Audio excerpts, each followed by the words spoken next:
Hello ವೀಕ್ಷಕರೇ, ಆರಸ್ ಕಿಚನ್ಗೆ ಸ್ವಾಗತ. ಇವತ್ತು ನಾನು ಮೆಂತ್ಯ ಸೊಪ್ಪು ಯೂಸ್ ಮಾಡಿಕೊಂಡು ಒಂದು ರೆಸಿಪಿ ಮಾಡ್ತಾಯಿದ್ದೀನಿ. ಇದು ತುಂಬಾ ಚೆನ್ನಾಗಿರುತ್ತೆ.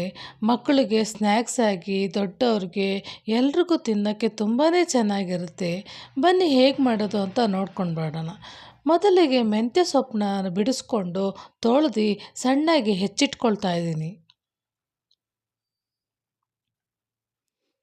ಒಂದು ಕಡಾಯಿ ತಗೊಂಡು ಅದಕ್ಕೆ ಒಂದು ಸ್ಪೂನಷ್ಟು ತುಪ್ಪ ಹಾಕಿ ಹೆಚ್ಚಿಟ್ಕೊಂಡಿರೋಂಥ ಮೆಂತ್ಯ ಸೊಪ್ಪನ್ನ ಸಣ್ಣುರಿಲೆ ಬಾಡಿಸ್ಕೊಳ್ತಾ ಇದ್ದೀನಿ.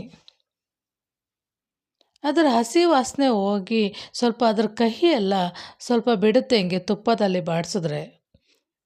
ಆಗಿದೆ, ಇವಾಗ ಸ್ಟವ್ ಹಸಿ ಅದನ್ನು ಆರಕ್ಕೆ ಬಿಟ್ಬಿಡೋಣ. ಒಂದು ಕುಟ್ಟಾಣಿ ತಗೊಂಡು ಒಂದು ಸ್ಪೂನಷ್ಟು ಮೆಣಸು, ಒಂದು ಸ್ಪೂನಷ್ಟು ಜೀರಿಗೆ ಹಾಕಿ ತರ್ತರಿಯಾಗಿ ಅದನ್ನು ಕುಟ್ಟಿಟ್ಕೊಳ್ತಾ ಇದ್ದೀನಿ. ಒಂದು ಮಿಕ್ಸಿಂಗ್ ಬೌಲ್ ತಗೊಂಡು ಅದಕ್ಕೆ 2 ಕಪ್ಪಷ್ಟು ಗೋಧಿ ಹಿಟ್ಟು ಮತ್ತು ಸೋಡಾ ಹಾಕ್ಕೊಳ್ತಾ ಇದ್ದೀನಿ, 1/4 ಸ್ಪೂನಷ್ಟು.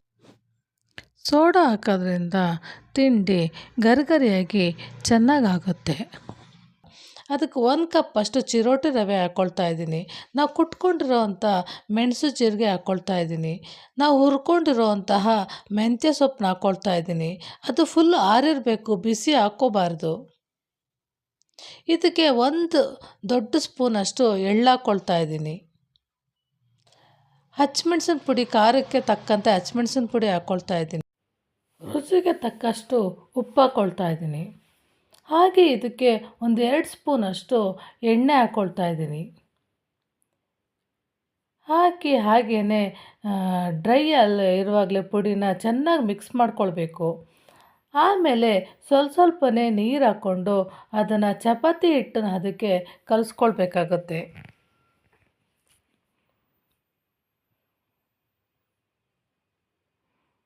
ನೋಡಿ, ಇದಾಗಿದೆ. ಒಂದು 5 ನಿಮಿಷ ಮುಚ್ಚಿಟ್ಬಿಡೋಣ. ಅಲ್ಲಿವರೆಗೆ ಇದಕ್ಕೆ ಒಂದು ಸಾಟಿ ರೆಡಿ ಮಾಡ್ಕೊಳ್ಬೇಕು. 1 ಸ್ಪೂನಷ್ಟು ಕಾರ್ನ್ಫ್ಲೋರ್ ಹಾಕ್ಕೊಳ್ತಾ ಇದ್ದೀನಿ. ಹಾಗೆಯೇ 1 ಸ್ಪೂನಷ್ಟು ತುಪ್ಪ ಹಾಕ್ಕೊಂಡು ಅದನ್ನು ಚೆನ್ನಾಗಿ ಮಿಕ್ಸ್ ಮಾಡ್ಕೊಳ್ತಾ ಇದ್ದೀನಿ. ನೋಡಿ, ಇದು ರೆಡಿಯಾಗಿದೆ. ಇವಾಗ ನಾವು ಮುಚ್ಚಿಟ್ಟಿರುವಂತಹ ಹಿಟ್ಟನ್ನ ತಗೊಂಡು ಚೆನ್ನಾಗಿ ನಾದ್ಕೊಳ್ತಾ ಇದ್ದೀನಿ.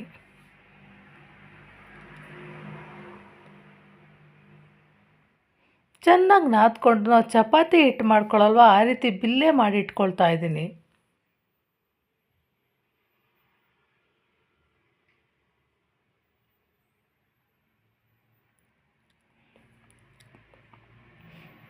ನೋಡಿ, ಈ ರೀತಿ ಬಿಲ್ಲೆ ಮಾಡಿ ಇಟ್ಕೊಂಡಿದ್ದೀನಿ.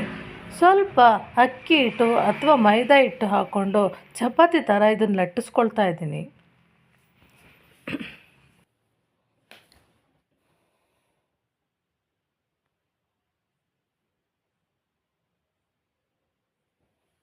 ತುಂಬ ದಪ್ಪಕ್ಕೆ ಲಟ್ಟಿಸ್ಕೋಬಾರದು ವೀಕ್ಷಕರೇ, ಸ್ವಲ್ಪ ತೆಳುವಾಗೇ ಇರಲಿ.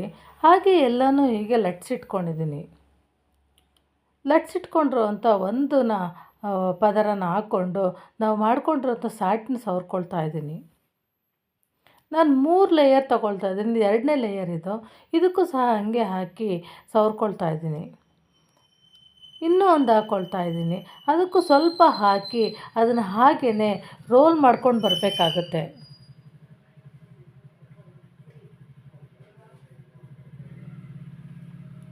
ರೋಲ್ ಮಾಡಿರೋ ಅಂಥದ್ದನ್ನ ಚಾಕಿ ತಗೊಂಡು ಒಂದು 3/4 ಅಥವಾ 1 ಇಂಚ್ ಅಷ್ಟೊತ್ತಿಗೆ ಕಟ್ ಮಾಡ್ಕೊಳ್ತಾ ಇದ್ದೀನಿ.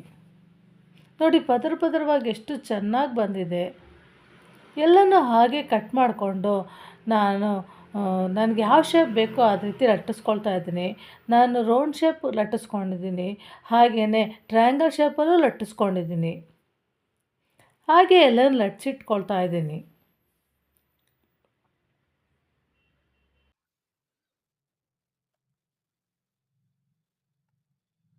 ಲಟ್ಸಿಟ್ಕೊಂಡಿರುವಂಥ ಹಿಟ್ಟನ್ನು ನಾನು ಆಲ್ರೆಡಿ ಎಣ್ಣೆ ಕಾಯಕ್ಕಿಟ್ಟಿದ್ದೆ. ಎಣ್ಣೆ ಕಾದ ಮೇಲೆ ಅದಕ್ಕೆ ಹಾಕ್ಕೊಳ್ತಾ ಇದ್ದೀನಿ. ಇದನ್ನು ಮೀಡಿಯಮ್ ಫ್ಲೇಮಲ್ಲೇ 2 ಕಡೆನೂ ಚೆನ್ನಾಗಿ ಬೇಯಿಸ್ಬೇಕಾಗುತ್ತೆ ವೀಕ್ಷಕರೇ. ಜಾಸ್ತಿ ಮಾಡಿಬಿಟ್ರೆ ಕಪ್ಪುಗೆ ಕರಕಲಾಗ್ಬಿಡುತ್ತೆ. ಆದ್ದರಿಂದ ಇದನ್ನು ಮೀಡಿಯಮ್ ಫ್ಲೇಮಲ್ಲೇ ಬೇಯಿಸ್ಬೇಕಾಗುತ್ತೆ. ನೋಡಿ ಎಷ್ಟು ಕ್ರಿಸ್ಪಿಯಾಗಿ ಎಷ್ಟು ಚೆನ್ನಾಗಾಗಿದೆ. ನೋಡಿ ಆಗಿದೆ, ಇದನ್ನ ಹಾಗೆ ತಕ್ಕೊಳ್ತಾ ಇದ್ದೀನಿ. ಟೇಸ್ಟ್ ಅಂತೂ ತುಂಬ ಚೆನ್ನಾಗಿರುತ್ತೆ. ನೀವು ಒಂದ್ಸಲಿ ಮಾಡಿ ನೋಡಿ ವೀಕ್ಷಕರೇ. ಸಂಜೆ ಹೊತ್ತು ಮಕ್ಕಳಿಗೆ ಸ್ನ್ಯಾಕ್ಸ್ ಕೇಳಿದಾಗ ಮೆಂತ್ಯ ಸೊಪ್ಪಂತೂ ಮಕ್ಕಳು ತಿನ್ನೋದೇ ಇಲ್ಲ. ಈ ಥರ ನಾವು ಮಾಡಿಕೊಟ್ರೆ ತುಂಬ ಚೆನ್ನಾಗಿ ತಿಂತಾರೆ. ಇದು ಎಲ್ರಿಗೂ ಇಷ್ಟ ಆಗುತ್ತೆ. ಮಕ್ಕಳಿಗೆ, ಹಿರಿಯವ್ರಿಗೆ ಎಲ್ರಿಗೂ ಇಷ್ಟ ಆಗುತ್ತೆ. ನನ್ನ ಈ ರೆಸಿಪಿ ನಿಮಗೆ ಇಷ್ಟವಾದಲ್ಲಿ ನನ್ನ ಚಾನಲ್ನ ಸಬ್ಸ್ಕ್ರೈಬ್ ಮಾಡಿ, ಲೈಕ್, ಶೇರ್, ಕಾಮೆಂಟ್ ಮಾಡಿ. Thank you for watching.